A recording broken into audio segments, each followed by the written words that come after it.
వేదిక పైన ఉన్నటువంటి వివిధ పార్టీల నాయకులకు ముఖ్యంగా అరగోపాల్ సార్ గారికి, అదేవిధంగా జాగృతి అధ్యక్షురాలు కవితక్క గారికి, చాలా మంది పార్టీ పెద్దలు ఉన్నారు, అందరి పేర్లు నాకు తెలియదు. సామాజిక ఉద్యమకారులకు, మీడియా మిత్రులకు, వివిధ ప్రజా సంఘాల నాయకులకు, ముఖ్యంగా రైతులకు అందరికీ పేరు పేరున సామాజిక ఉద్యమాభిమానాలు. జై భీమ్, జై తెలంగాణ. నేను ఒక్కటే చెప్పదలుచుకున్నాను సార్, అంటే 2 నిమిషాల టైం తీసుకోమని చెప్పారు సార్. చాలా మంది పెద్దవాళ్ళు ఉన్నారు కాబట్టి ఏం లేకపోయినా బతకొచ్చు, కానీ భూమి భూమ లేకపోతే బతకలేదు. ఏం లేకపోయినా బతకొచ్చు. ఎందుకంటే చిన్నప్పుడు నేను పల్లెటూరులో పుట్టి, నేను ఒక దళిత కుటుంబంలో, అంటే వెలివాడలో పుట్టినటువంటి వ్యక్తులుగా మాకు తెలుసు. బయ్యారం పక్కన మాది చిన్న వినోబాబు నగర్ అనేటువంటి గ్రామం.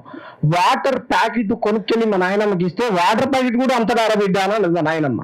అంటే పెట్టుబడిదారులు, పారిశ్రామికవేత్తలు ఈరోజు వాటర్ నమ్ముకుంటా ఉన్నారు, గ్యాస్ నమ్ముకుంటా ఉన్నారు, లేకపోతే అన్ని భూమిని అమ్ముకుంటా ఉన్నారు. కాబట్టి రేపు పొద్దున గాలిని కూడా అమ్ముకోవడానికి రైతుల చేతిలో ఉన్నటువంటి భూములను లాక్కునేటువంటి కుట్రలో భాగమేది, మీ దగ్గర నుంచి భూములు లాక్కునేది. కాబట్టి అభివృద్ధి అంటే పరిశ్రమలలో, ఫార్మా కంపెనీలలో ఉద్యోగాలు వస్తాయని మనం అనుకుంటున్నాం.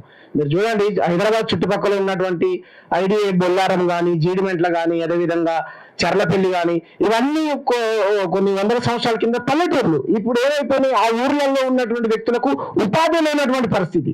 ఎక్కడి నుంచో నార్త్ వాళ్ళు వచ్చి అక్కడ పెట్టుబడులు పెట్టి వాళ్ళే చేసుకున్నటువంటి పరిస్థితి. కాబట్టి ఇక్కడ ఉన్నటువంటి రైతులు ఏదైతే పోరాటాన్ని చేపట్టారో మీకు సంపూర్ణంగా మా పార్టీ మద్దతుగా ఉంటుంది. చాలా విషయాలు మాట్లాడాలనుకున్నాను, పెద్దలు ఉన్నారు కాబట్టి మీరు ఎంతదాకానైనా కొట్లాడండి. మీ వెనకాల మా పార్టీ, పెద్ద పార్టీలు ఏముండవు, చిన్న పార్టీలు ఉంటాయి. అన్న చిన్న పార్టీలో పిలిచిందని చెప్పారు, కానీ మాయే పెద్ద పార్టీలలో వాళ్ళే చిన్న పార్టీలు. BRS, BJP, Congress. ఒక ఆయన ఏమో క్యాప్సికం బండించి కోట్లు సంపాదించింది అన్నాడు, ఇంకా ఆయన ఏమో మా నాయన కూడా పోలీస్ పడ్డలు, నేనే రైతు కుటుంబం అని. రేవంత్ రెడ్డి అయితే మీరు వేసుకున్న కణ వేసుకునే ప్రచారం చేసింది రాష్ట్రం అంతా. కాబట్టి ఆయన వీళ్ళంతా రైతు ద్రోహులు.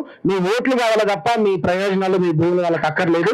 మీరు ఎవరికైనా ఓటు వేసుకుని కానీ మీ భూములు మాత్రం తగ్గించుకుని మేము రాజకీయాలు చేయడానికి రాలేదు, మీకోసం వచ్చాను. Thank you. జై భీమ్, జై తెలంగాణ, జై భారత్.